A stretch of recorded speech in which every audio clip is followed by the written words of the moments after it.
का आमदार हितेंद्र ठाकूर या पाण्याच्या विषयावरतीच मताधिक्याने वसई विरार शहर महानगरपालिका ताब्यात घेतात। गोसावी पाण्याचं श्रेय घेण्यासाठी फिरत आहे। खासदारांना देखील त्याच्या जोडीला फिरण्याची का आवश्यकता झालेली आहे। आपण पूर्वी पत्रकारिता करत असताना अनेक मुद्दे ऐरणीवर आणले आणि आज आपण कोणत्या तरी पक्षाचं नेतृत्व करत पाणी 24 तासात येणार, पाणी पंतप्रधान आणणार, आता उद्घाटन होणार आहे, माझं त्यांचं बोलणं झालेलं आहे, त्यांना कुठेतरी पत्र देऊन त्याची फोटोबाजी करायची, ह्या सगळ्या गोष्टींना आता जनता काय भीक घालत नाही। वसई विरारमध्ये पाण्याचा प्रश्न सोडवण्यासाठी आता मनसेतर्फे विक्रमी मोर्चा हा वसई विरार महानगरपालिका मुख्यालयावर करण्यात येणार आहे। तर मनसेचे अध्यक्ष खुद्द राज ठाकरे या ठिकाणी उपस्थित राहणार आहेत। राज ठाकरे व त्यांच्या पत्नी शर्मिला ठाकरे हे स्वतः या मोर्चामध्ये सहभागी होणार असून हा मोर्चा विक्रमी मोर्चा म्हणून ओळखला जाणार आहे। गेल्या काही दिवसांपूर्वी काढण्यात आलेल्या एका मोर्चामध्ये पत्रकार मयुरेश वाघ यांनी घोषणा केली होती की ते पंतप्रधान नरेंद्र मोदींना उद्घाटनासाठी घेऊन येणार। त्यानंतर सर्वत्रच खिल्ली उडवली जात असल्याचे पाहायला मिळत आहे। तर आता मनसेच्या पदाधिकारी प्रशांत धोंडे यांनी देखील याबाबतची खिल्ली उडवत खासदारांवर देखील टीका केलेली आहे। मनसे हा पक्ष फक्त घोषणा करत नाही तर कृत्य देखील करून दाखवतो। त्यामुळे काही न बोलता थेट आता राज ठाकरे मोर्चामध्ये सहभागी झाल्यानंतर प्रकल्पाचे उद्घाटन होणार की नाही हे पाहण्यासारखं असेल। ठाकूरांच्या गडावर येऊन मोर्चा काढून जर हा प्रकल्प यशस्वी करून दाखवला तर मनसेची एक वेगळी जागा वसई विरारमध्ये तयार होणार आहे। इतकंच नाही तर गेल्या काही महिन्यांपासून मोर्चे काढणारा पत्रकार आणि खासदार यांना गप्प करता येईल। सर्वत्र जाऊन आपली पत्रकाराची भूमिका विसरून कोणत्या तरी पक्षाचे नेतृत्व करून स्वतःला सामाजिक कार्यकर्ता म्हणून घेणारा व्यक्ती काय काम करणार अशी टीका मनसेच्या पदाधिकाऱ्यांनी केलेली आहे। शर्मिला ठाकरे हे सदर पाण्याच्या मोर्चाचे नेतृत्व करणार आहेत। आता वसई विरारमध्ये एक गोसावी पाण्याचं श्रेय घेण्यासाठी फिरत आहे आणि मला एक लक्षात येत नाही का ह्या खासदारांना देखील त्याच्या जोडीला फिरण्याची का आवश्यकता झालेली आहे। वसई विरार शहर महानगरपालिकेची निवडणूक आता तोंडावर आली असताना सर्व लोक पाण्याचे श्रेय घ्यायला बघतात, परंतु आता वसई तालुक्यातील पाण्याचा प्रश्न हा गेल्या 20 वर्षापासून सुरू आहे। 185 दशलक्ष पाणी आज जर समजा तुम्हाला देण्यासाठी आहे, परंतु ते जनतेला मिळत नाही, हा वाद आता सुरू झालेला आहे आणि ह्या वादामुळे सर्व ठिकाणी निरनिराळे आंदोलनं, मोर्चे असे सुरू झालेले आहेत।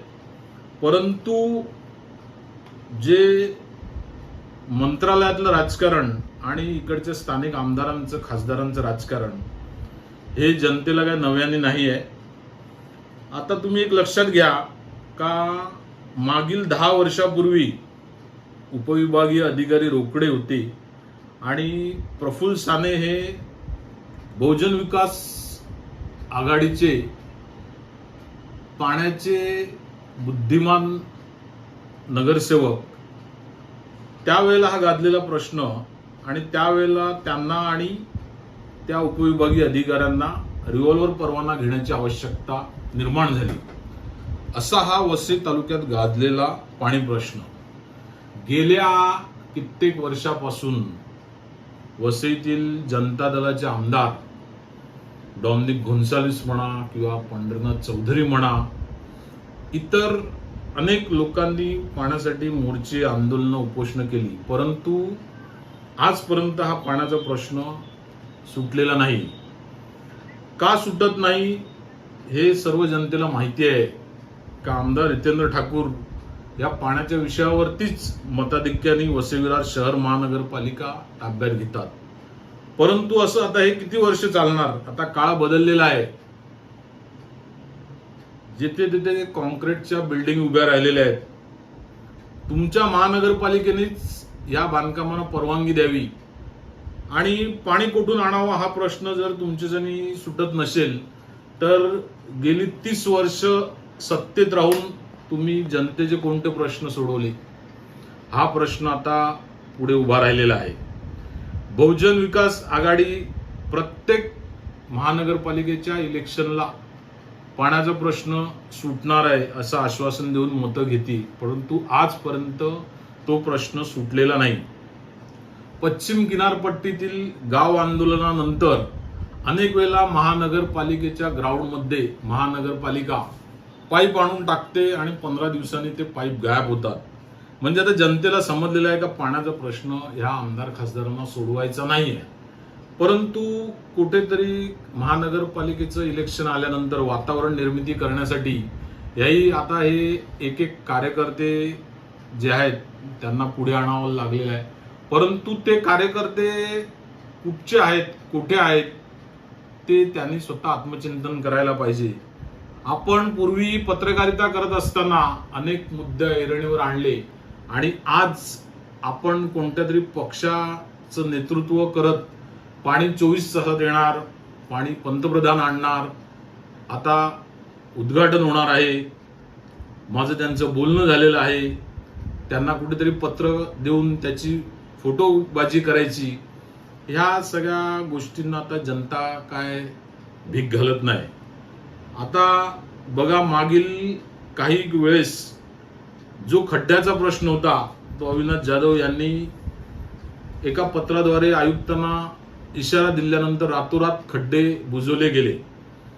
पाणी प्रश्न आम्ही सत्तेत नसताना सुद्धा राजसाहेबांनी आणि आज शर्मिला वहिनींनी वसई विरारमध्ये येण्याचं जे काय आम्हाला आशीर्वाद दाखवले किंवा जे पाठबळ दाखवलं याच्यापेक्षा मोठी गोष्ट नाही. परंतु मला एक जनतेला असं या व्हिडिओच्या माध्यमातून सांगायचं आहे का गेली 30 वर्ष तुमच्या मतावरती ज्या धनदांडग्या लोकांनी हे FSI बनवले आणि तुमच्या पाणी प्रश्नावरती हे लोक महानगरपालिकेवर आपला झेंडा फडकवतात, तर आता तुम्ही कुठेतरी विचार करा आणि तुमच्या जीवनावश्यक वस्तू किंवा जीवनावश्यक प्रश्नांसाठी जर ह्या नेत्यांना तुमच्यासाठी वेळ नसेल तर मग यांना वेळ कोणासाठी आहे? यांना आपली पोळी भाजून घेण्यासाठीच वेळ आहे. सर्वसामान्य जनतेचे अनेक प्रश्न आज वसई तालुक्यामध्ये ऐरणीवर आलेले आहेत. ज्या सरकारी जागेमध्ये अनधिकृत बांधकाम होतात त्यांना तुमच्याच नगरसेवकामार्फत घरपट्ट्या लावल्या जातात आणि त्याच बिल्डिंगी आता जमीनदोस्त केल्यानंतर ह्या जनतेने जायचं कुठे हा प्रश्न निर्माण झालेला आहे. म्हणून जनतेने आता थोडं जागृत झालं पाहिजे आणि आता हीच वेळ आहे का तुम्ही महाराष्ट्र नवनिर्माण सेनेला मतांचा कौल द्या. एकदा भगवा वसई विरार महानगरपालिकेवरती फडकून दे आणि मग तुम्हाला राजसाहेबांचे विचार काय आहेत किंवा वसई विरार महानगरपालिकेसाठी त्यांनी कोणता आराखडा करून ठेवलेला आहे, कोणतं नियोजन या जनतेच्या प्रश्नासाठी केलं आहे हे तुम्हाला समोर दिसेल. आणि महाराष्ट्र नवनिर्माण सेना हा पक्ष कृती करतो, आश्वासनं देत नाही आणि जी काय कृती होती ती जनतेसमोर आहे आणि ह्यापुढेही देखील दिसेल. आम्ही सत्तेत असो नसो प्रयत्न करणं आमचं काम आहे आणि आम्ही हे करतो.